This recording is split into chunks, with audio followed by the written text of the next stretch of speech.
Bonjour, bienvenue dans la série sur les vecteurs.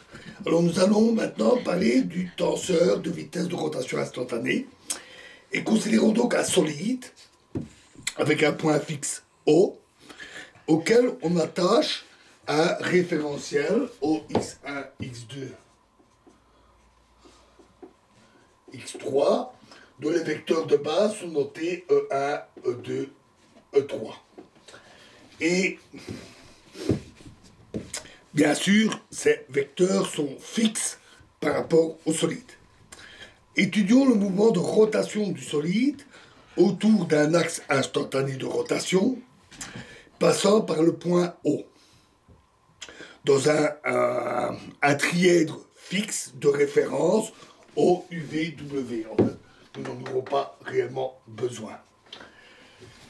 Et au cours de la rotation, les vecteurs EI de base vont donc se déplacer par rapport à ce trièdre fixe. Et ils peuvent être considérés comme des vecteurs qui dépendent du temps, c'est-à-dire EI de t. Écrivons la décomposition du vecteur dérivé dEI sur dt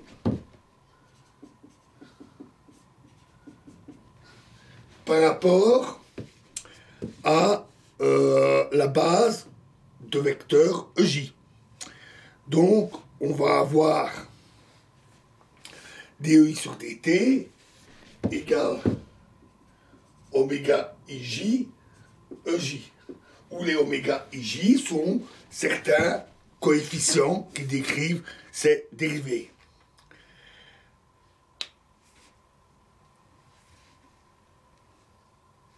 On va voir maintenant que ces quantités oméga ij constituent les composantes mixtes d'un tenseur d'ordre 2 qui est appelé tenseur vitesse de rotation instantanée.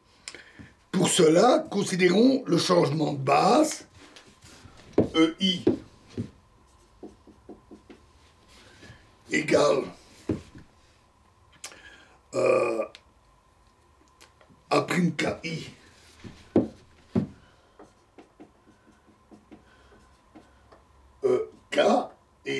E'K et E'K égale AIK EI.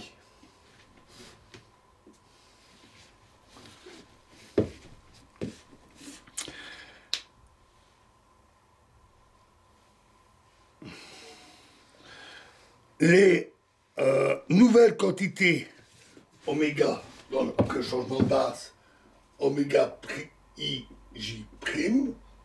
sont données par la relation dE'J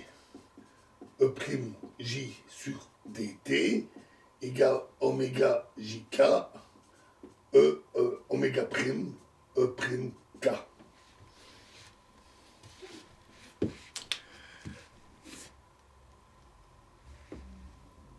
Alors, compte tenu des relations de changement de base, des vecteurs E'J, on injecte dans cette relation et la dérivée s'écrit donc dE',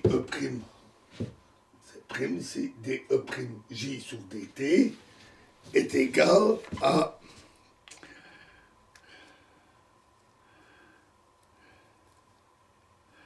d sur dt de A' de AIJ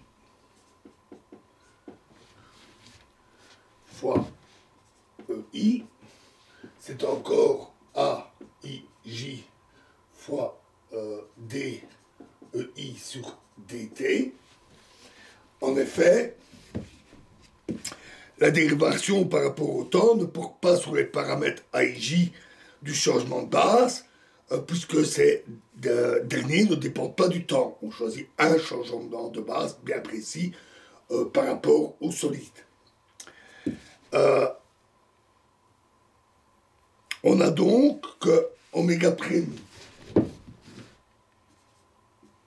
IK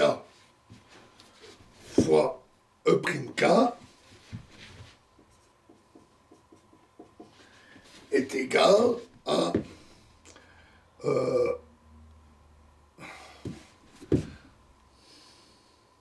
c'est J AIJ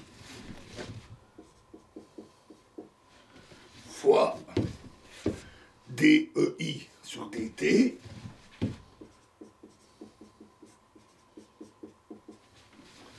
qui est égal à AIJ fois oméga IL fois EL.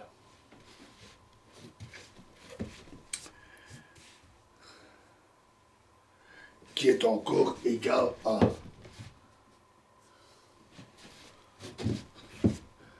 AIJ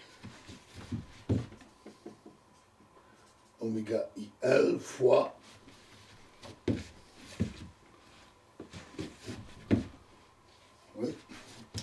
fois A'KL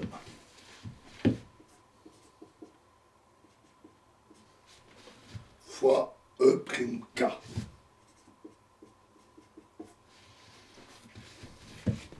On identifie les coefficients des vecteurs EK et on obtient alors que oméga prime JK est égal à AIJ fois A'K L fois oméga IL.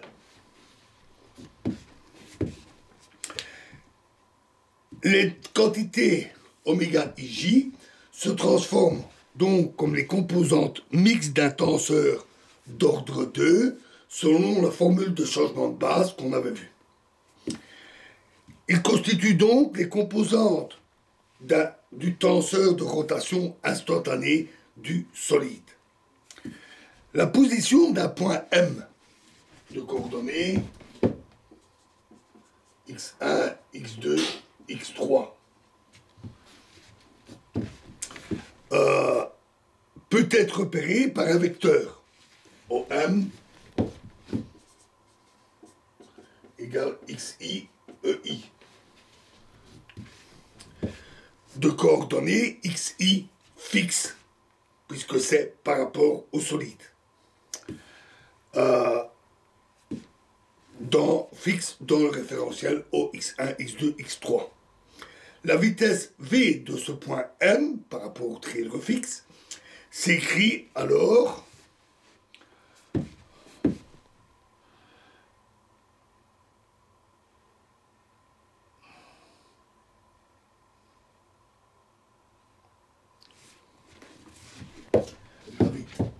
donc sa vitesse v qui est donnée par VJ-EJ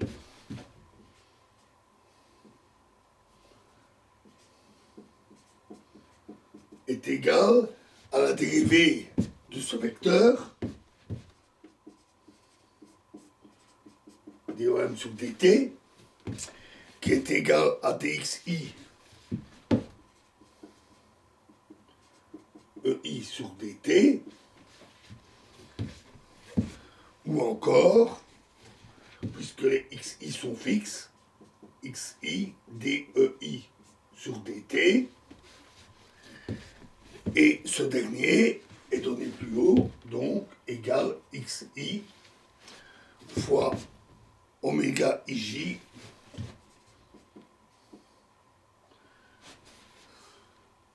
ej.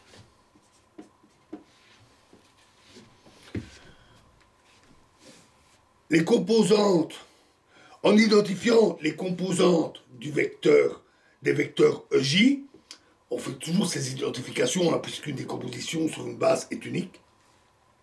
Donc en identifiant les coefficients de dans cette relation, on voit que la composante VI du vecteur, vitesse, s'exprime à l'aide des composantes du tenseur rotation sous la forme oméga J I fois XJ. Donc une fois le tenseur vitesse de rotation instantanée connu, il est facile de calculer la vitesse de chaque point du solide. Voilà, alors dans la prochaine vidéo, nous parlerons des tenseurs asymétriques que nous appliquerons bien sûr à ceci. Je vous remercie.